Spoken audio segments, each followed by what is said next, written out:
All right, guys, so welcome back to our, this should be our uh, fifth week, the lab of the fifth week. This week we covered regularization. Today is Saturday morning in California and probably Saturday night in India. So I will just give a very quick recap. The easiest way to regularize data, regularize a model, is just to bring more data into it. If you have a lot of data, obviously it solves a lot of problems. More data makes your model better. After you share the screen, I think. And so, yes, I have to share the screen. So, are you guys seeing my screen now? Yes. Okay, so we can take just as a recap, if we take a model like this, you can see that there is a huge amount of Runge phenomenon here. If you take a 5-degree model, it's good, but the moment you go to higher degrees, you start seeing this Runge phenomenon, right? This huge oscillation towards the end. But you can regularize it by bringing in more data. The more data you bring in, you notice that these oscillations are getting suppressed, and more data, and we bring in even more data. And you can see that even though we are dealing with the 10th degree polynomial, like getting something like 100 data points, it pretty much smooths it out. Right? And you can see it even more. And by the time you throw a lot of data at it, it begins to reflect what you hope the model would say, isn't it? So this is the regularization by throwing more data at it. And then when you have more data, it is rather robust against overfitting. So you can increase it to, let's say that you can go to 14th degree. You see a little bit of Runge phenomenon towards the tip, but broadly speaking, it's still doing pretty well, pretty good. So, and up to modest degrees like 10th degree, it's doing quite well. So today we are going to do a lab in which we will see how Runge regularization has the same effect. We learned that quite often data it's a luxury that you can't afford. You can't get more data. Practically, it's not feasible. So when it is not feasible to get more data, which is quite often the case, it turns out that there are mathematical ways to still regularize the model and to prevent overfitting. One of those ways we learned was the ridge and the lasso regularizations. Two ways we learned, and the L1 and L2, they were called, if you remember the theory of it. So I'll just quickly recap the theory for this. We said that we don't want the global, we don't want the global minima. The global minima gets too far from the origin, but what we want is a constrained minima within a surface, within a certain distance from the origin. So, oh, by the way, I made a mistake here. I made quite a mistake here last time when I made this blue line. So there's a correction here, guys. Huh? It doesn't bulge out like this. I realized later on. For Minkowski distance greater than 2, or greater than 1, it is not like this. The way it is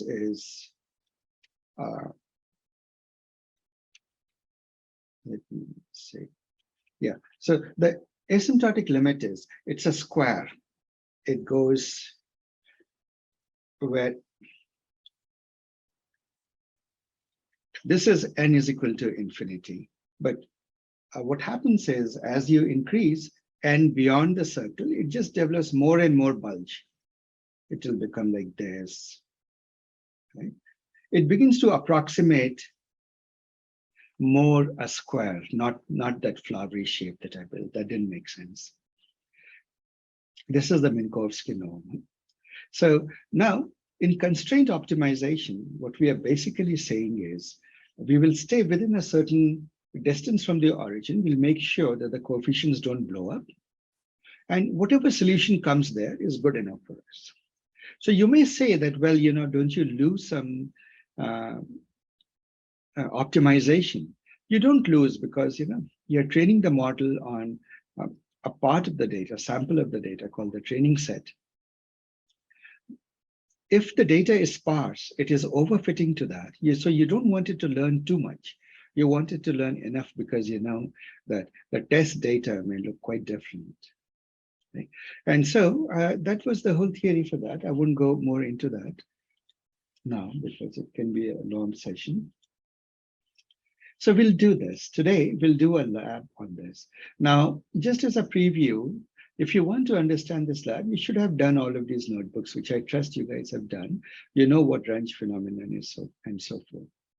So we will start with, the goal of this lab is, it's a simple lab. It shows the effect of regularization. So what I'm doing is I'm deliberately creating a sparse number of data points. I'm creating 10 training data points and 10 test data points. So let me walk through this code carefully. This is linspace. This is the NumPy way of saying create 10 points between 0 and 1, equally spaced, linearly spaced. So you can imagine that the values would be 0.1, 0.2, 0.3, 0.4, and so forth. What I'm doing for X test is the same thing here, but with one addition. I am just wiggling it a little bit, right? It will be a little bit away along the x-axis randomly. I'm shifting it a little bit so that it's not sitting on top of it, the test point. And for each of the, so how do I create a Y train and Y test? Both of them I create by taking, well, the sign of it, right? And adding tiny bits of noise to it. So you can see me adding some noise here to the data. Right? This is the noise. And so you can plot it out. The Indian red color, the salmon color, these are the training data. And the midnight blue color is the test data. Right? So we have just created a data. And now we know what the model is. The model is a sine wave. Right? We want to see how well our regression, polynomial regression can capture this. Right. So when we try to do that, we will, and now I want to introduce a very neat way of writing code. So pay attention, guys, to this syntax. This is a new syntax I'm introducing. I mentioned that whenever you get data, you should do what? You should scale the data, isn't it? Always. Now, in this case, data scaling was not really necessary because data is within a very small range, 0 to 1, isn't it? X-axis is from 0 to 1, Y-axis will be from -1 to 1. So scaling is not necessary, but I want to illustrate the point that how would you scale the data? So you would take a standard scaler. You also know that you want to build a polynomial model, isn't it? Polynomial regression model. So you create a polynomial regression model of a certain degree, let's say 11. And then once you have polynomial features, you want to feed that data into linear regression. So guys, does it make sense? First you take X, expand X to X, X square, X cube, X, all the way to X11. Now you have 11 columns of data, 11 features. And now you take a regression model and you fit to this data. Okay. So there are three things we want to do: scale the data, do polynomial expansion, and then apply linear regression. So if we do it like in code, you could do that. You could first apply the scalar, and you would have to do it for the test data and the trained data, and it gets tedious. So this brings us to the concept of a pipeline. In machine learning, pipelines are very, very important for creating data pipelines or machine learning pipelines. And the way to create pipelines is actually very easy. So if you pay attention to this bit of code, are we all able to see, able to read this bit of code, guys? Yes. Right. So what we are doing is, in the pipeline, we are putting steps. We are saying the first step is the standard scalar. By the way, you don't need to give it a name. You can just give a comma separated list of steps, but it is always nice to give it a name. when you name your models, right? And in fact, I want to show you something, what happens when you name the model. A split cell.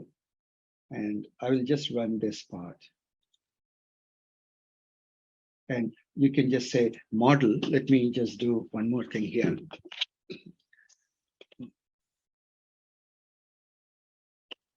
Model.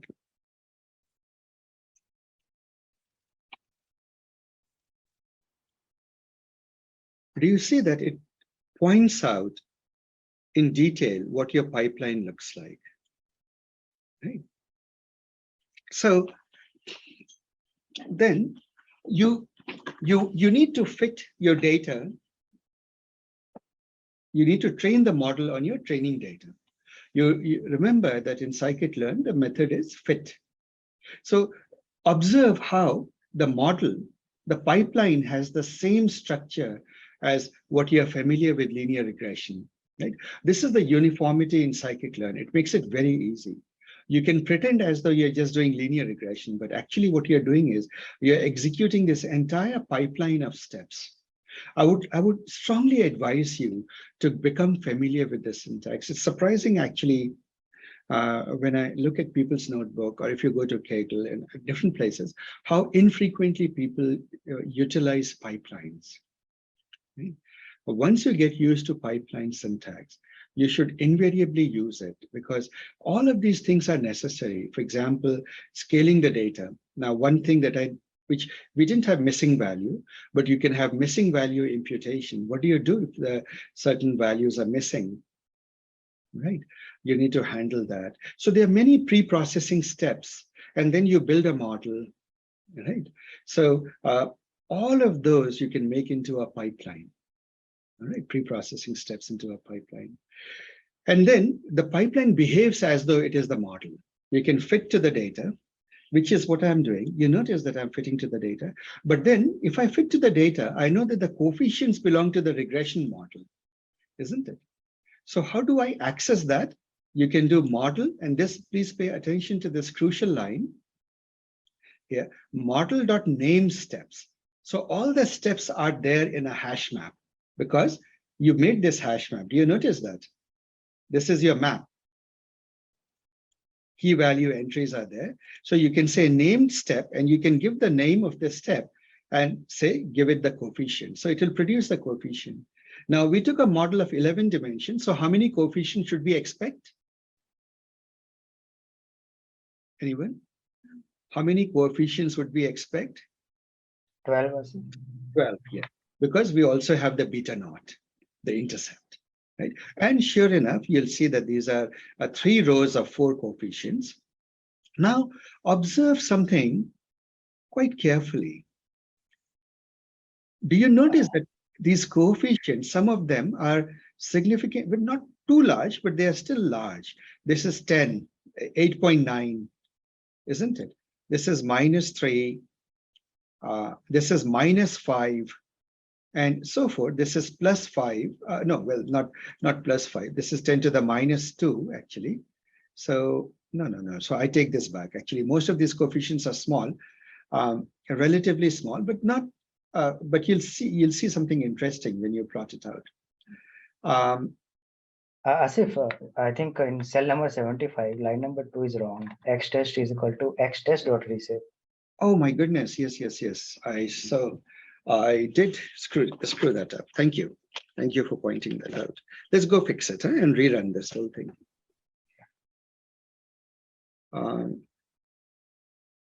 That's great that you noticed it. X test, much better, right? So let's observe carefully. I was writing this code just today morning. Let's see if I missed anything else. This is a most common mistake I make. I mix up my test and train data. This looks okay. Y test, Y train. Yeah, this looks okay. Let's run it from the beginning and see. Looks okay. And this pipeline looks, of course, okay. Then X train is on the X train, X test. Yeah, X test it also is wrong. Yeah, it should be on the X test. X test, yeah. So this now is better. Yeah, you fit the model to the data, X train, X test. Let's do the model diagnostic. And when we do the model diagnostic, we realize that, oh boy, what is the coefficient of determination is rather poor here. We continue. This model is clearly a disaster, isn't it? Let's plot it out and see what it looks like. When you plot it out, so this part, I hope I don't, so this part, let's go through this systematically. This part, I hope is clear. What does R2 stand for? Could one of you tell me? What is R2? It is literally the capital R squared, right? It's the coefficient of determination. It's when the coefficient of determination is negative, what is it trying to tell you?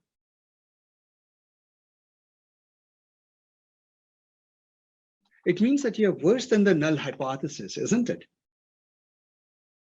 Null hypothesis will give you a coefficient of determination of R square of 0. And by the way, this is one of the misconceptions people have. They think that the R square goes from 0 to 1. Good models are closer to 1, bad models are closer to 0. No, you can actually do much worse than the null hypothesis, as for example, you're doing here. So this model is clearly a disaster, right? So let's see why it is a disaster. It's a disaster because of, you see these big oscillations. What are these oscillations called? Range phenomenon. Right. Exactly. And you notice that it has overfit the data. It seems to go through. Look at all the red points. This model goes through every single red point, isn't it?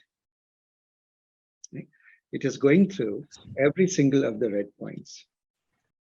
Now, what happens if you do a ridge regression? And by the way, this is the strength of the regularization. The lambda parameter in scikit-learn is called the alpha parameter.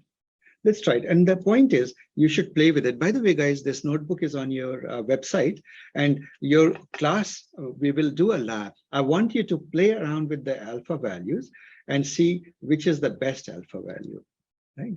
And when you do this, with regularization, it looks like this. Does this look much better, guys? Yes. Right? So just to compare it to this, see how overfit it is, and it seems to be seeing a lot of patterns in the data, which we know are artifacts. But when you regularize it, and what was the R squared here? R squared here was a disaster, right? Now, here the R square is much better, 90%. And so observe something else here. Do you still see Runge phenomenon, guys? Slightly. Yes, slight. At the periphery, it is still there. So remember one thing, never trust predictions near the periphery of your data, ever. All right. So suppose you're training the data on the range of 0 to 1, make sure that you make a prediction only in the range of 0.1 to 0.9. Like, never trust it to the full range of the training data. It's one of those practical advice that you don't hear often mentioned. But generally, I'm very cautious. I would not make prediction in the entire range of the training data, right? Because I know that near the periphery, many things can go wrong. Is this clear? So this is practical advice, guys. You don't, I mean, I don't know. I don't find it in books quite often, but it's there. Take it as a wisdom. Now, with this, I think I wrote some notes which we'll go over. Observe how the model is a simpler one and more closely agrees with our intuition. Do you also notice that this model does not go through all the training data, the red points? Does it go through all the red points? No, it goes through red points only near the periphery, near the outer perimeters, isn't it? Where you know that it's very hard to prevent overfitting and Runge phenomenon. But in the interior of the data, that is 0.1 to 0.9, you notice that this is a pretty good model, right? So, so this point actually is wrong. Let me delete it. When you look at this model, you can see that it is much simpler model. Let me do one thing, because that code that I put on the course website had a bug. Let me put this code on Slack. So I want you guys to do this as a homework right now, or classwork right now. What do? We will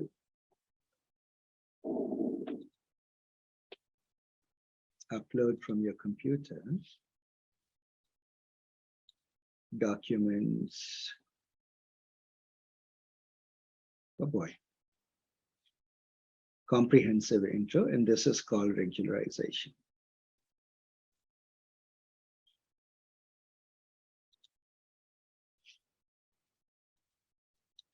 Regularization.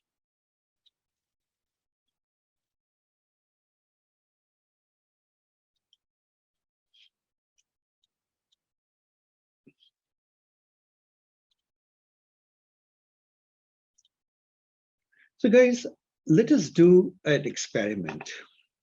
There is a way that the machine can automatically detect what the hyperparameter alpha should be, right?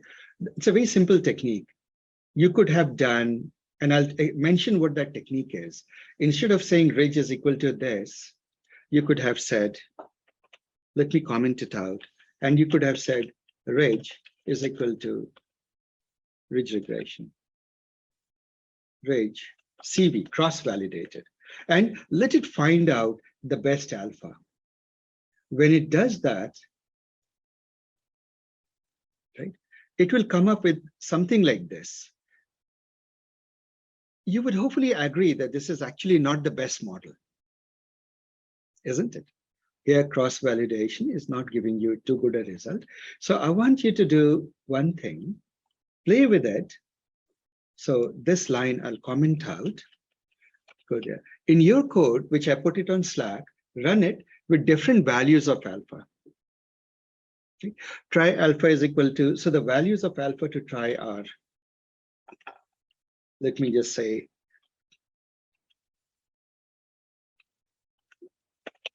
try with powers of 0, 0 0.001, 0 0.01, 0 0.1, 0 0.2, 0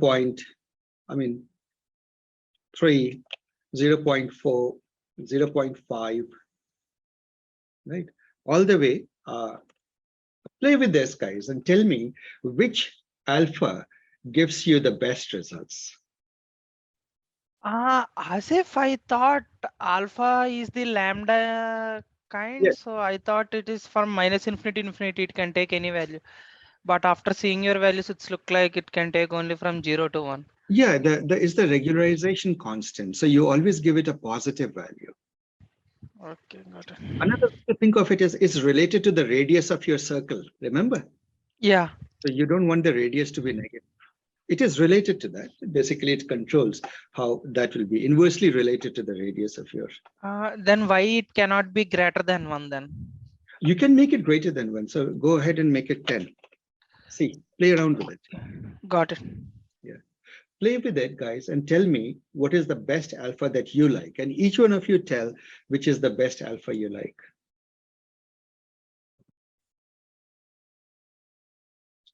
So do this, guys. Please do this. Don't just stay there. I'll give you guys 10, 15 minutes to do it. Okay? And I will do that thing for you. For example, you said 10, right? Regularization 10. See what happens. At 10, you get literally very similar to what the rich regularization cross-validation gave you. Right? But if you take it to be 0.001, very, very weak regularization, you realize that some amount of runge phenomena is suppressed, but it still is not as simple a model, right? It seems to be. It is not like the way that you expect. So this is how you determine or you play around and tell how you can make it. But I want you to play with it and see on your own what you like. Right?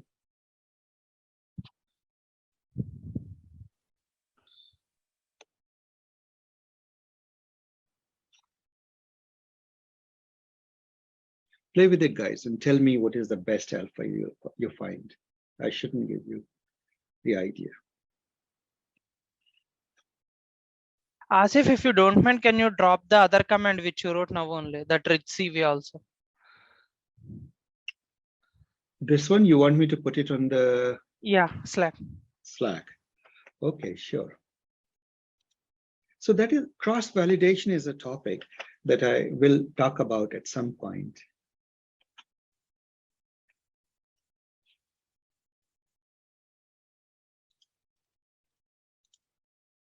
Is anyone trying? Prabhat, you're trying? Yes. Good.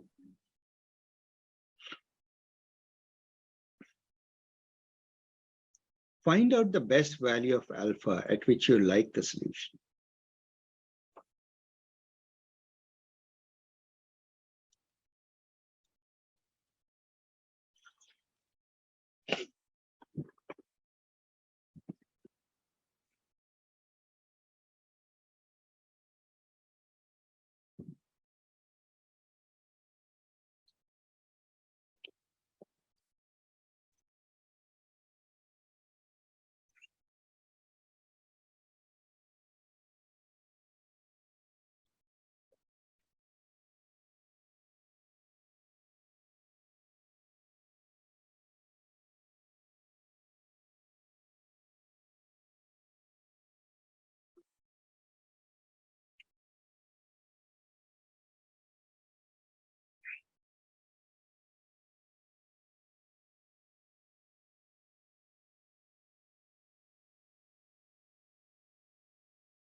Anyone?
Guys, someone please speak up. What values did you like?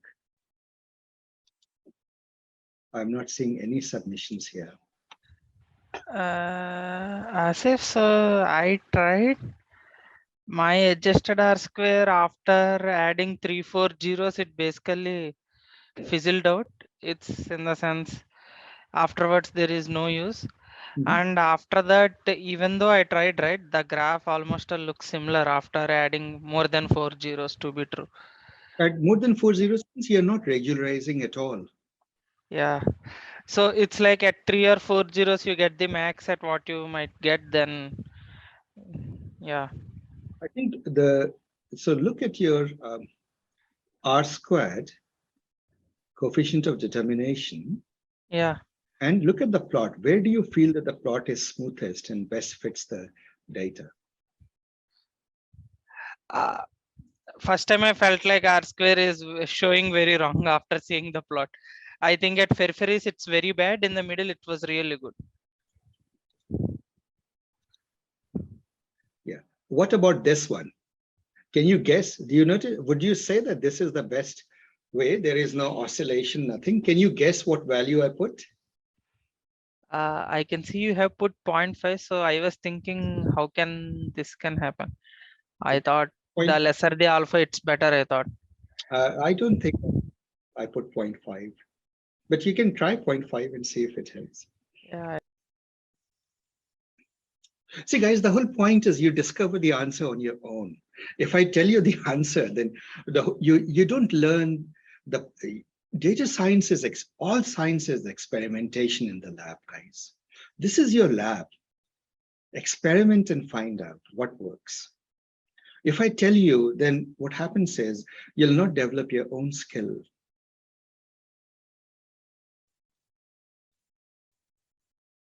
So I want somebody to guess what I might have put.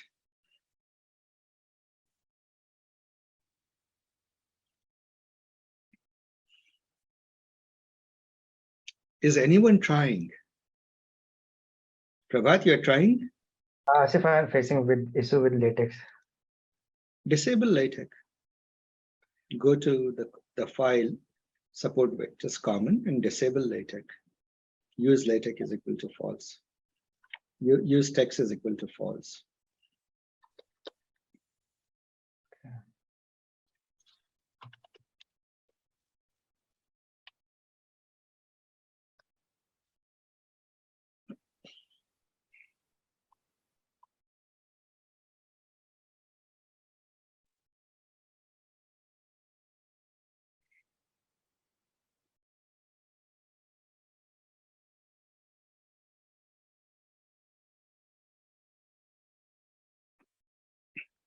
Weird. Even I kept 0.05. The same thing happened to me, to be true.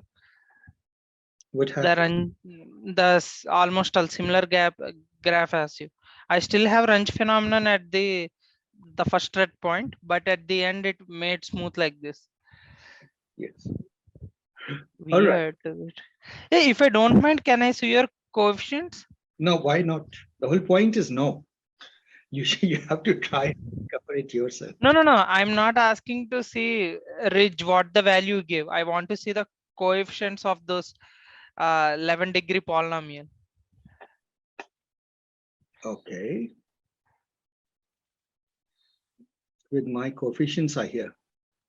Do you know that they are all very, very small? They are almost, other than the intercept, everything is smaller than 1 in size. That is a clear sign of a good model. Okay, here, yeah. I was thinking that, yeah, after seeing the graph, I thought the other coefficients must have fizzled out. I have 2 major and you have only 1. That's the reason. I still have 1 more range phenomenon instead of 2. But anyway, guys, I want at least one more person to try and give me some value, and then we'll move on. I got a value like I was trying in the low areas like around 0.01 to 0.1. And I think the closest, I think 0.01 ended up like overfitting to the data. And right in between like 0.05-ish was pretty good. Like it was more smooth, but it was still pretty close to the data. That's right. Show your screen. Share your screen and show. Okay. It says I can't share while you're sharing. Oh, you can't share. I'll now share your screen.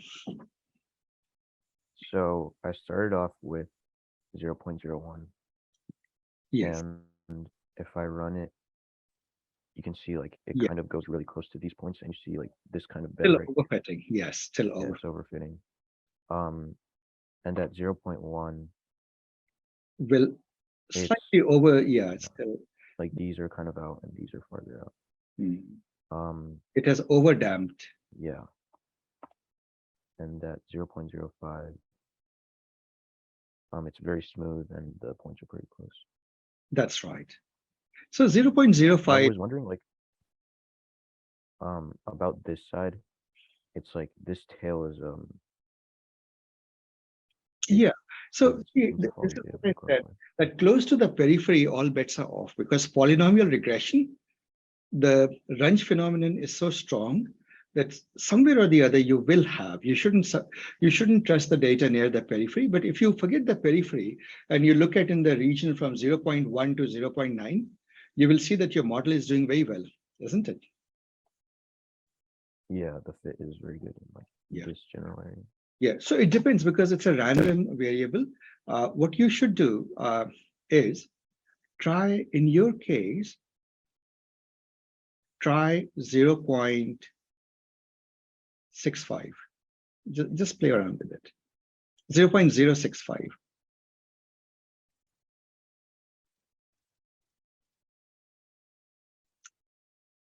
You still got the same thing, huh? Did you run the rest of the code? Yeah, I ran the whole thing. Yeah, 6.065 is similar. Yeah, see what I get. And obviously, because there's a randomness of factor here. So which screen am I sharing? Screen 1. This is screen 2. Okay. So in my case, I took this value by taking 0.05. Right? When I took 0.05, I got this curve.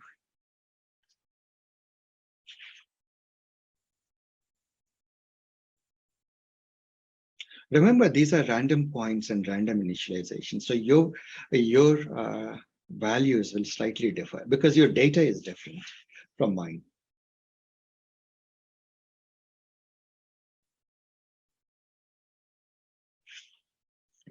All right, guys. So with that, we'll move on to another topic. Asif, still I have one more question. My question was after playing with alpha, right? Let's say the graph gets better. It doesn't mean that R square is getting better. When R square is better, graph is worst, and when like basically graph is better, then R square is worse. Then R square is a wrong metric, right? Okay. First of all, the question that you posed is very, very nice, but the answer could be improved upon. Would somebody like to give a better answer?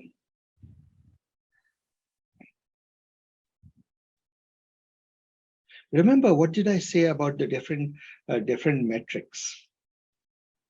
Should you trust any one metric always? No. No. So R squared is just one metric, residual analysis, all of these things. If each metric in itself, if you just trust that, you will be misled, right? So balance everything out. It should not only be good R squared, but when you plot it out, it should, like, especially in 2 dimensions, you have the luxury of plotting it out. It should agree with your intuition that this is a better model, right? You should look at the residuals and so forth. So when you look at everything, then make a judgment call. Never make a judgment call based on just one metric. In fact, that is the biggest flaw that you find data scientists commit. I mean, error data scientists commit. They get fixated on one. We talked about a p-value, right, in classification and in regression also, that for the longest time, a lot of people, they would publish research papers saying this relationship must be true. See, my p-value is less than 0.0, less than 5%, right? So how significant? So, but that's not true. No one metric should be trusted too much. It is the when all the metrics agree with each other, the balanced view taken from all the metrics gives you a good model, always. So Asif, that alpha value, right? Yes. How do you know from where to try out? Right? So there is a way. So that brings us to the whole topic. So good question. What Albert asked is, how do you know which values of alpha to take? So that brings us to the topic of cross-validation, because it's a whole topic. I want to cover it properly. I will punt on it for today, but I'll just give a very simple answer. What you have to do is, people do all sorts of things. They put random values and try. They do grid search. Grid search is the oldest way of doing it. And the reason I'm not mentioning those ways is because there is actually a much more efficient way of doing it that uses Bayesian inference for hyperparameter tuning. Alpha is a hyperparameter, and there are some very elegant ways of dealing with it. I want to cover it as a whole topic. We'll do that at some point. Okay? But for now, just go hunt for it all over the place. Right? You random search or grid search or whatever you want. Yeah. Go ahead. Right. Yeah, so still one more question which I have is, so let's say now the data was very small, so you can plot it out and see. Let's say the data was very huge and you cannot see the plot, or it's too complex, you cannot figure it out. So is there any metric so you can figure out, let's say the range phenomena is 0, so you know this is the best graph you can get, or let's say, yeah, other way around. A part of it is what we are going to do the next session, which is dimensionality reduction. So there are ways of knowing. See, when you are flying blind, when you're in higher dimension space, you can still do residual analysis. You remember? You do have access to residual analysis. You can still, yeah, which is a big tool that most people don't know about, unfortunately. You can still look at your mean squared error and try to minimize it on test data, right? So there are things that you can still do, and you can still do aggressively try dimensionality reduction and see how well the data in the model visualize in lower dimensional spaces. For example, in 2-dimensional space, how does it look, and so forth. So that's the topic for next class, next week.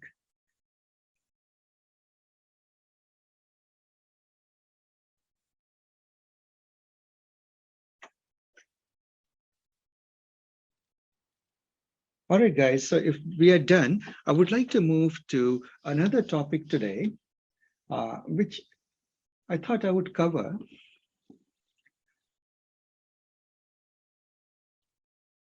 Where is that? Okay. Remember, I've been showing you plots like this. When we did the California housing and the breast cancer data, you have been seeing these plots, which I call the kernel density plots. So today, I thought it is an important topic for which we'll never get to devote an entire week, but because regularization was a relatively shorter thing, I will use this next hour to talk about it. The topic is very interesting. It's called it's called density estimators, right? What does density mean? Density means probability density. Like what is the, if you say that I find some data at some point, what does it tell you? That it doesn't say that right at that point data must be found, but is that if data is there, there is a reasonable probability that data could be in that neighborhood, isn't it? So for example, if you see a duck somewhere, it doesn't mean that that's exactly the place in the water where you'll find the duck, but it means that in that neighborhood, you're likely to find ducks. Would you agree with that? Right? So the presence of data at a given value induces you to believe that in the vicinity of that value, the data can be found, right? So when you look at a distribution of data, and from limited data, you ask this question that if the data was infinite, asymptotically a huge amount, what would your histogram look like? Right? That's the question we are going to answer. So we'll take it with a simple example. So look at a pond. you have a pond here where there are ducks and geese. They have flocked into the water. Right? Then this picture, did I take? Okay, it is taken by Jonathan Pillett. Okay, I took the picture from somewhere, from Unsplash actually, and this is the credit to the photographer. So suppose you have to count how many birds of each species are there in the pond, right? An intuitive approach would be to keep two piles of stones, one labeled duck, another labeled goose. Each time we observe a duck, we find a nearby stone and add it to the duck pile.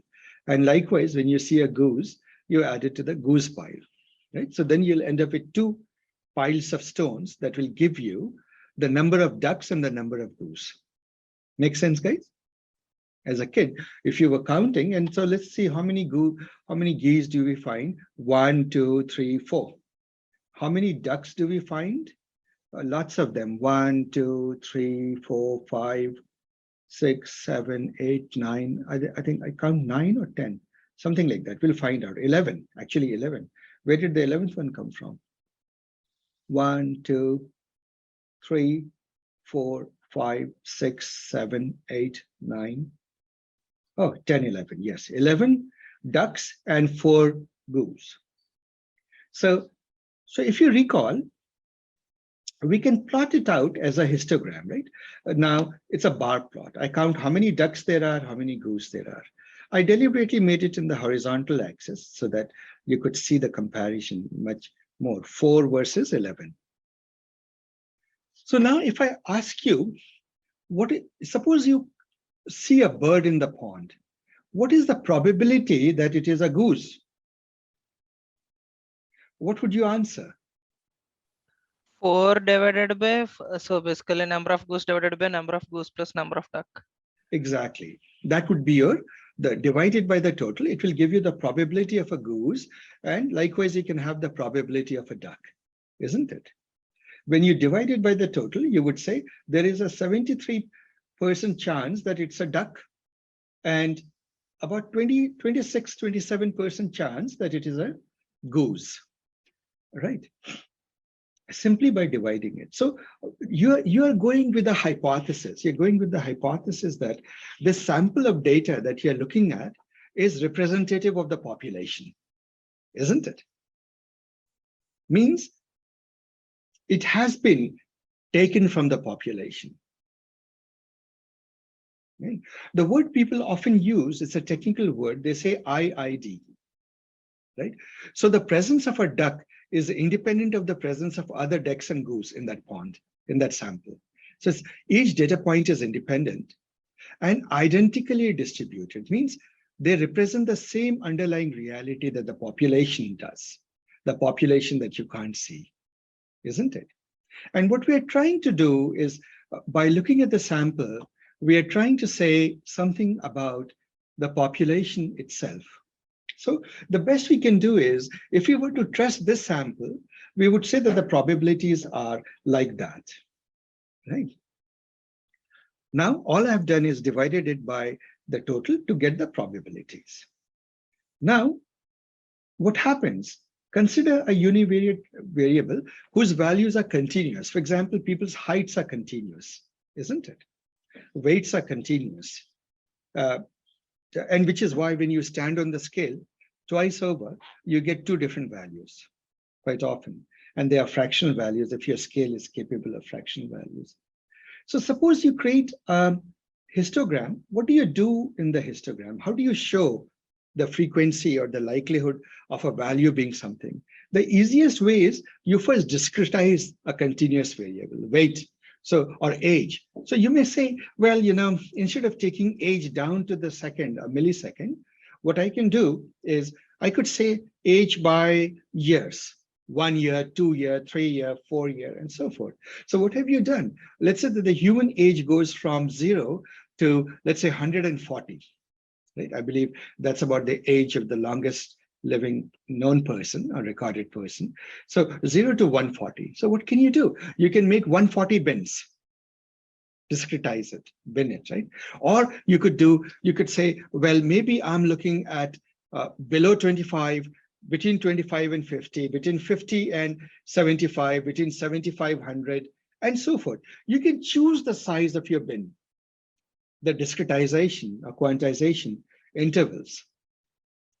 When you do that, you can bin, then you can, what you can do, each data goes into one bin, isn't it? For example, if you say how many years old you are, we bin people into this different years. And then you count how many people, how many data points you found in a given bin. So imagine, literally visualize in your mind, little bins, every time a person turns out to be 54, you go to the bin that is meant for 50 to 60 and put a pebble there, right? You put a, and now that bin has one more pebble, and they will all add up, right? And all you do is you count how many there are in each bin. So that is the intuition of a histogram that will produce data. Let's say that you did that, you took 100 bins, right? And you did that. And one of the things you can do is you can convert it into a probability by dividing it by the total, isn't it? Right? You take the histogram, you need not take the histogram. A regular histogram would be like this. So suppose you counted 100 bins, you got a value like this. So it turns out that the most frequent value is around 4, and around 4 they are close to 550 or 575 data points, right? This is the most probable value. This is also pretty probable. It's around 400.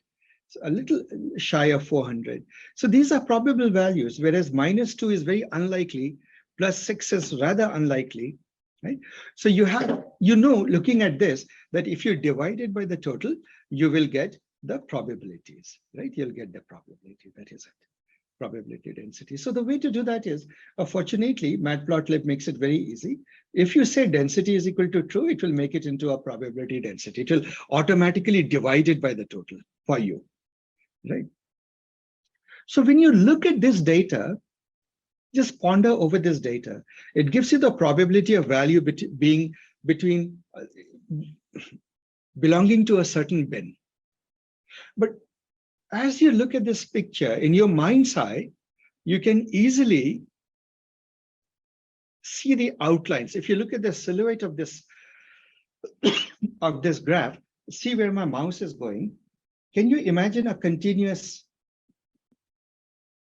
along these points, do you see a continuous curve in the limit of lots of bins? Do you see a continuous curve? That would be a better reality, isn't it? It is, this data leads you to believe that if you had even more data, this entire thing will begin to look much more smooth, right? So that is, see how the shape of the bin responds to the number. See, here's what we do. When you take very discrete values, you get binning like this.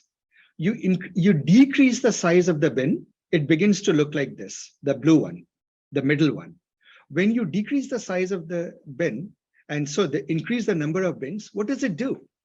Do you see that as you increase the number of bins, you practically begin to see the silhouette, a continuous silhouette, except that it's not continuous, still it's pretty jagged here.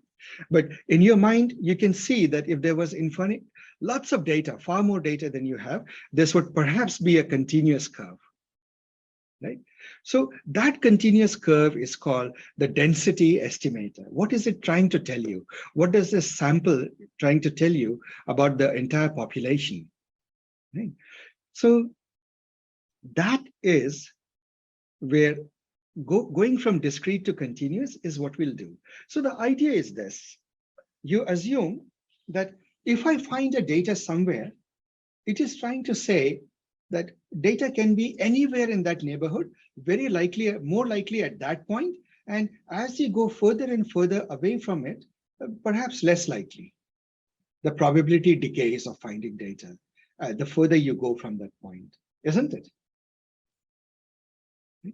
In very common sense terms, if somebody notices that you are where you are currently sitting, which is probably at your home, right? What does it mean at some particular location? Let's say you're sitting in front of a laptop on your study desk. Would it be reasonable to say that there is still a reasonable probability that after a little while we'll find you somewhere, perhaps in the house, right? Not too far from that desk. There's a much higher probability than finding you 2 miles from where you are sitting now. That probability will be much less. Isn't it? So as if you're getting multiple bell curves here, right? Then Oh, yeah, we are coming to that. So the thing is, no, but just take one point. So each point has, in fact, like a zone of influence of where it is likely to be, isn't it? So that zone of influence, so where you say that not just this point, but it is likely to be around it, and the probability of it being somewhere there peaks at where you actually saw the data, right? So that probability curve that you make around each point is called a kernel. Are we together? It is given by a kernel function. It is typically written as K. So suppose xi is a data point, a location at which you actually observe the data. Means at a different location, there is still a probability of finding some other data point, but that probability gradually decreases, isn't it? So and how quickly it decreases or doesn't decrease is controlled by, or usually there's a hyperparameter there called the bandwidth. You may choose to decrease it very slowly, or you can choose to decrease it rapidly. You can say, if you go too far, you're not likely to find data. Or you can say, well, no, if data is here, it could be like when children on a playground, they're running all over the place. Then you can say, well, if I find a kid here, the kid could be somewhere pretty far off on the play field, isn't it? On the other, so reason it like that. So there is a hyperparameter, which is called the bandwidth. It is typically written in the literature as H, right? And so a scaled notion of distance, therefore, is the x minus xi. So at some point, close to the data point, xi being the data point, and you say scaled by the bandwidth. Right? And so the most intuitive way that you can think of is the bell curve, right? Or put a bell curve around that point. It's a smooth. How does a bell curve look? It peaks at that point, isn't it? And then slowly decays. So put a bell curve at that. So bell curve is a common kernel that is used. By now, you must have noticed that machine learning people, they absolutely love bell curves, right? Or more formally, Gaussian distributions.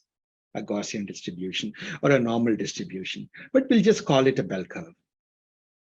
Yeah. This is the ubiquitous bell curve. So now suppose I do this, comes an interesting thought.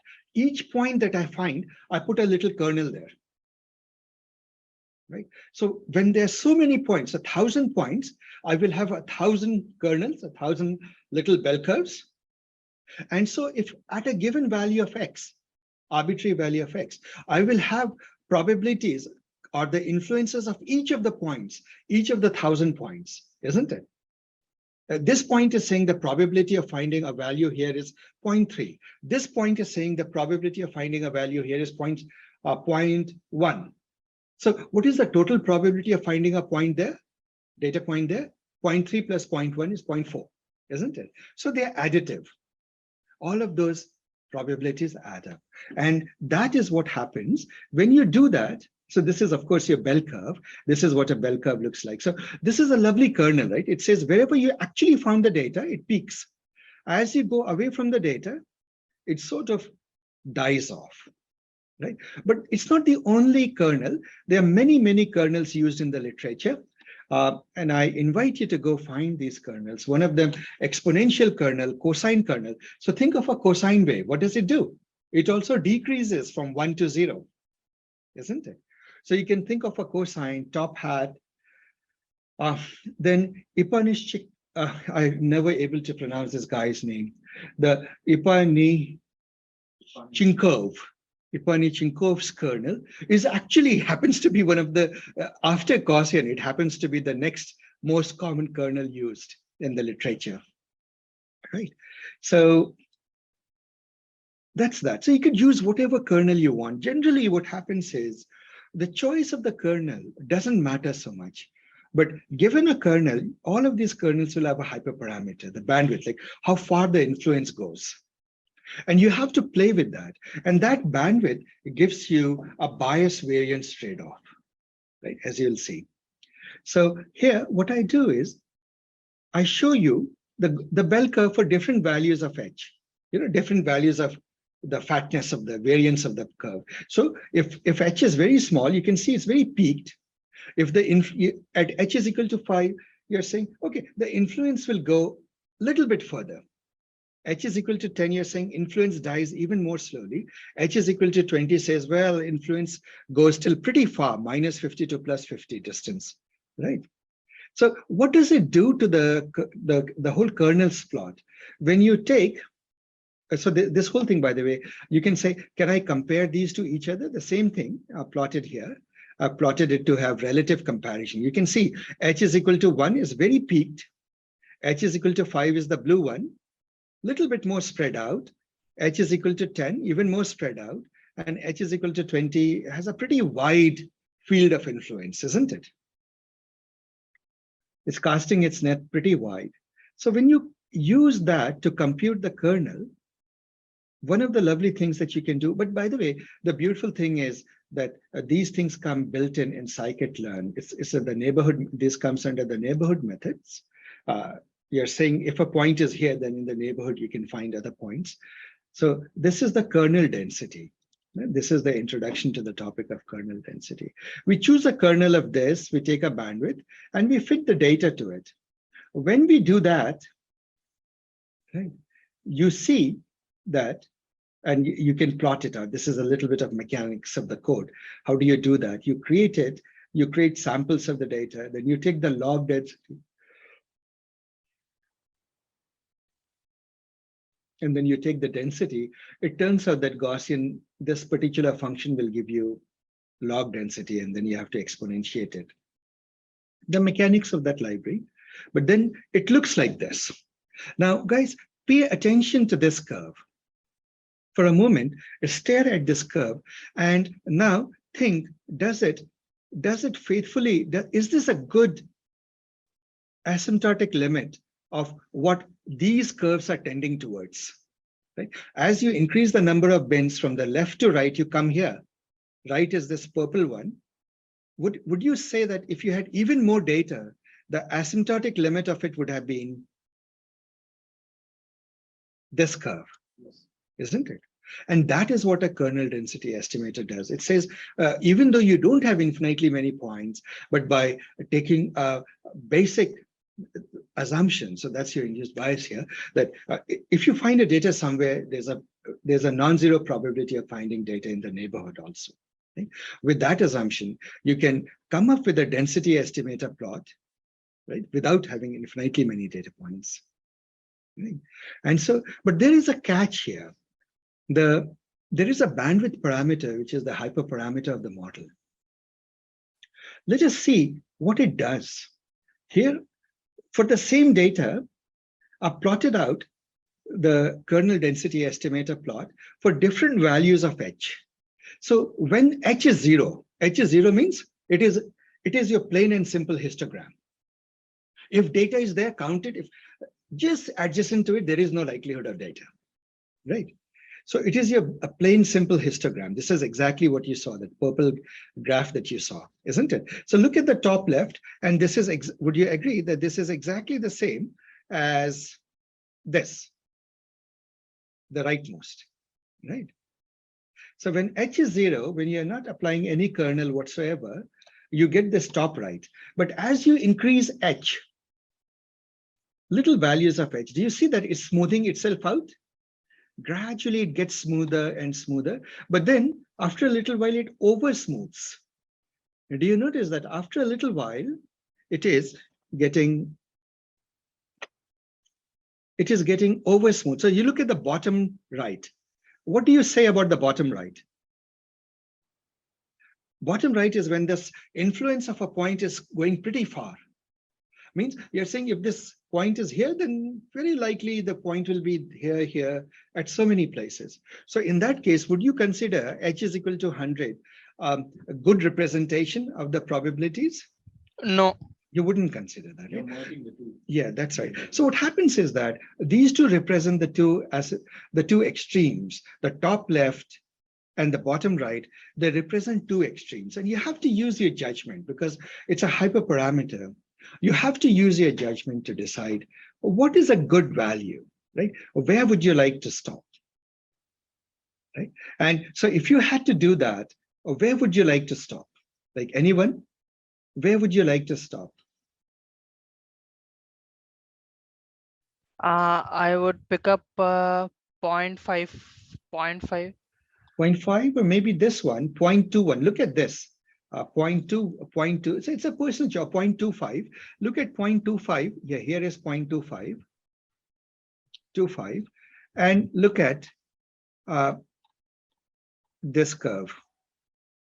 You know, there is a very steep valley here, right? Do you see this steep valley where my mouse is? So you can't overlook the steep valley. So which one of them reflects a reasonably steep valley?